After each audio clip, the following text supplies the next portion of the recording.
Assalamualaikum warahmatullahi wabarakatuh. Perkenalkan, saya Namira Salsabila Kanahaya dengan NIM 0024176. Saya dari kelompok B8 atau kelompok 18. Hari ini saya akan membuat video laporan anatomi. Yang pertama itu ada tentang materi organa genitalia maskulina, yaitu tentang mekanisme ejakulasi dan ereksi. Nah, jadi yang pertama ada mekanisme ereksi itu terkait dengan saraf parasimpatis. Jadi rangsang atau stimulus seksual akan diproses pada jarak supraspinal di area preoptik medial dan nukleus paraventricularis di hipotalamus dan hipokampus yang merupakan pusat integrasi fungsi seksual dan ereksi. Nah, lalu impuls dari SSP atau hipotalamus dan hipokampus dibawa ke efektor melalui serabut parasimpatis segmen sakral 2 sampai 4 atau NIL CLMS S2 sampai S4. Nah, lalu sedangkan inhibisi ereksi dibawa oleh serabut saraf simpatis segmen lumbal 1 sampai 3 NIL CLMS L1 sampai L3. Lalu reseptor aferen atau nervus dorsalis penis untuk sensibilitas menuju ke sentrum, yaitu NIL-CLMS segmen sakralis 2 sampai 4. Eferen oleh nervi erigentes yang merupakan serabut parasimpatis sehingga memberikan efek berupa relaksasi otot polos, corpus cavernosus penis, dilatasi arterie helicinae dalam corpus cavernosum sehingga darah masuk mengisi cavernae sehingga tunika albuginea teregang sehingga vena-vena yang menembus tunika terjepit. Dengan cara ini, aliran keluar dari jaringan erektil dihambat sehingga tekanan internal meningkat dan tetap dipertahankan dalam keadaan demikian. Dengan demikian, panjang dan diameter penis bertambah dan disebut berada dalam posisi ereksi. Misalnya tuh berlaku di ini ya, di bagian testis ini terjadinya. Lalu selanjutnya ada yang, jadi kan mekanisme ereksi, lalu selanjutnya ada mekanisme ejakulasi. Nah, untuk mekanisme ejakulasi sendiri itu terdiri dari dua proses, yaitu emisi dan ejakulasi. Jadi apa itu emisi? Emisi adalah transmisi cairan semen ke dalam uretra. Sedangkan ejakulasi itu adalah keluarnya cairan semen dari osium uretra eksternum atau OUI. Nah, lalu reseptor atau kulit atau glans penis atau ductus deferens yang penuh itu ada afferents oleh nervus pudendus centrum akan membawa rangsang menuju NIL-CLMS segmen lumbalis 1 sampai 3 efektor. Nah, lalu selanjutnya saya akan bahas tentang mekanisme jara sistem saraf.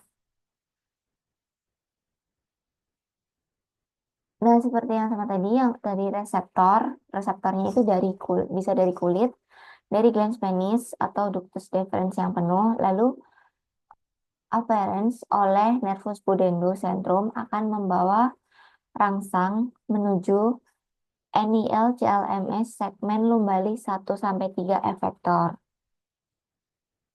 Pada saat proses emisi, dinding ductus deferens berkontraksi. Lalu otot-otot kelenjar vesikalis dan bulbo uretralis berkontraksi. Lalu sphincter vesika urinaria juga berkontraksi.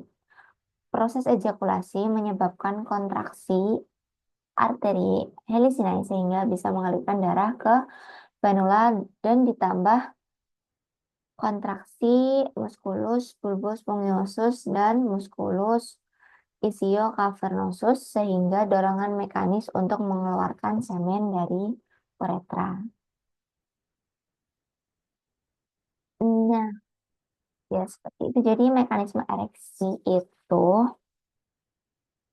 terkait dengan sistem saraf parasimpatis. Sedangkan ejakulasi itu terkait dengan sistem saraf simpatis. Nah, lalu selanjutnya saya akan melanjutkan pada laporan kedua pada materi organa genitalia feminina yang eksternal. Nah, jadi ini yang pertama ada mons pubis. Mons pubis itu merupakan area kulit yang menonjol menutupi simfisis osis pubis. Ditutupi oleh pubes atau rambut pubis. Lalu ada klitoris, merupakan organ erektil yang homolog dengan glans penis pada pria. Lalu ada labia mayor. Labia mayor merupakan pelipatan kulit yang menonjol yang membentang ke arah caudodorsal dari mons pubis, homolog dengan skrotum pria. Lalu ke arah anterior ada ada yang ke arah anterior dan posterior. Terus ada labia mayor dexter dan dexter dan sinister akan saling bertemu membentuk commissura labiorum anterior et posterior. Lalu ada labia minor, merupakan pelipatan yang tidak mengandung lemak dan kulit yang tidak berambut. Jadi di bagian dalam ini ya. Ini labia mayor, ini di dalamnya labia minor.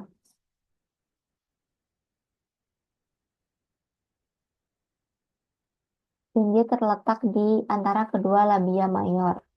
Labia minor itu membatasi bagian lateral dari OUE dan orifisium vaginae. Pada wanita yang sudah pubertas, akhiran posterior dari labia minor dexter et sinister akan berhubungan membentuk frenulum labiorum pudendi atau faucet. Ke arah anterior, setiap labia minor terbagi menjadi lapisan atas berjalan di atas klitoris, membentuk pelipatan yang saling bertemu membentuk tutup dari glans clitoridis disebut preputium clitoridis. Lalu di lapisan bawah, berjalan ke bawah, berjalan di bawah klitoris dan saling bertemu membentuk frenulum clitoridis. Lalu ada vestibulum. Vestibulum merupakan ruang yang dikelilingi labium minus yang menjadi muara dari osium uretra, osium vaginale, dan ductus glandula vestibularis mayor dan minor. Lalu ada glandula vestibularis mayor.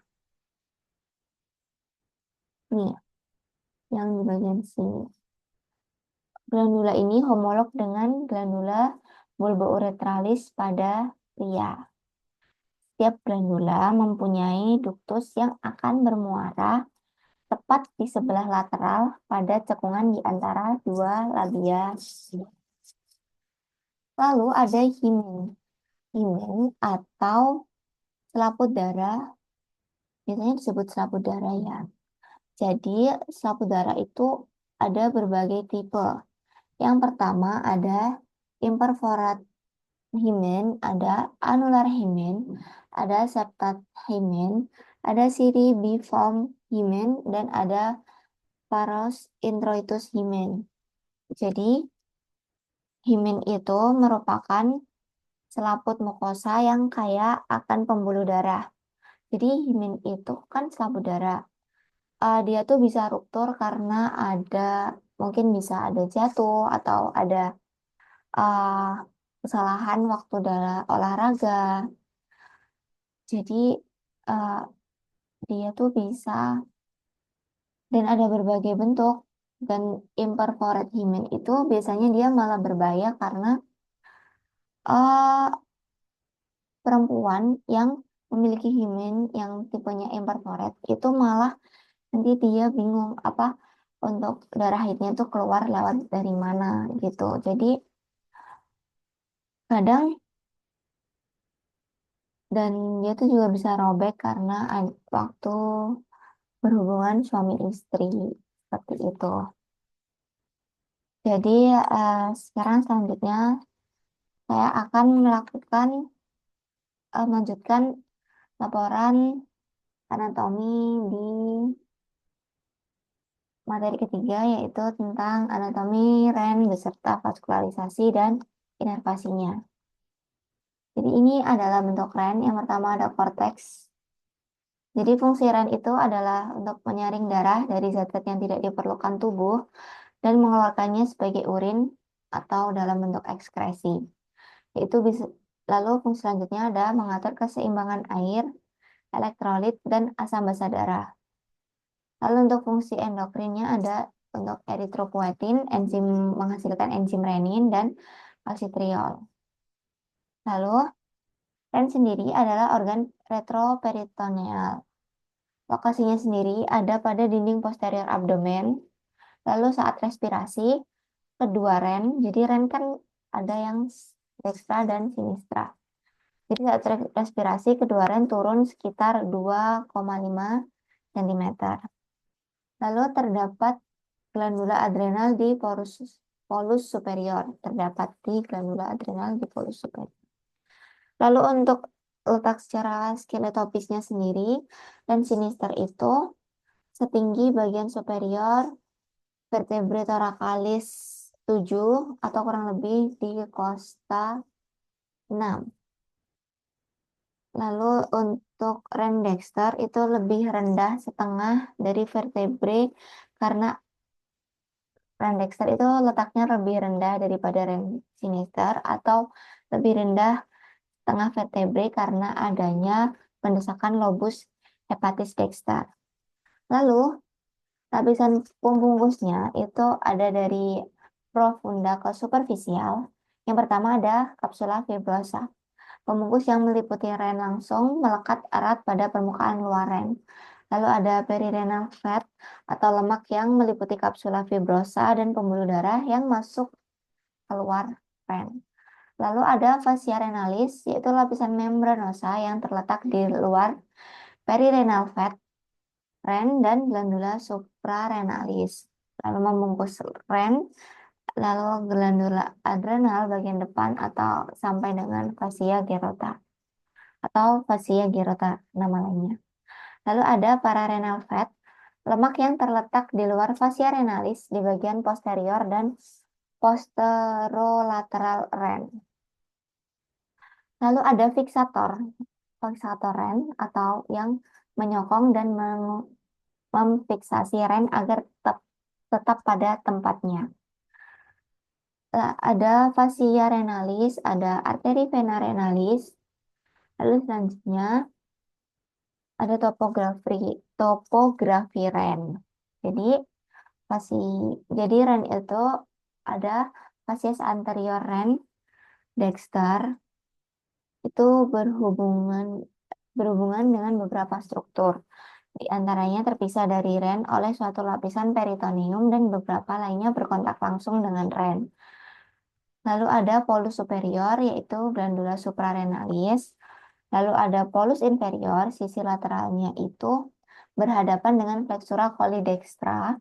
Lalu sisi medialnya intestinum tenu intraperitoneal.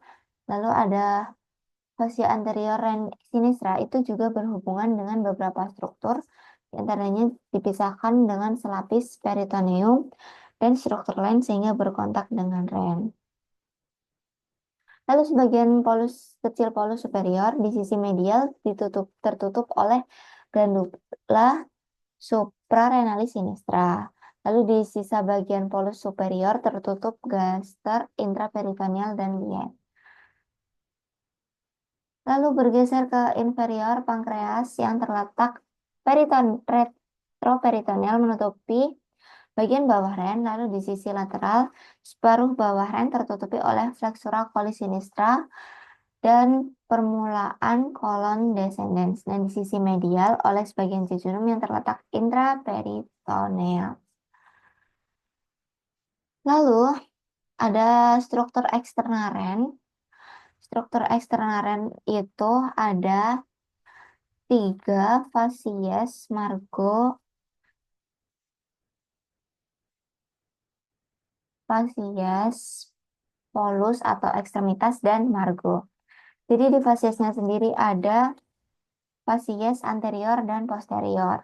Lalu untuk polus dan atau ekstremitasnya itu ada superior atau cranialis, itu berhubungan langsung dengan glandula suprarenalis. Lalu ada inferior atau caudalis. Lalu untuk margonya sendiri itu ada lateral, itu berhubungan dengan konveks cembung. Lalu di medial itu bagian yang cekung.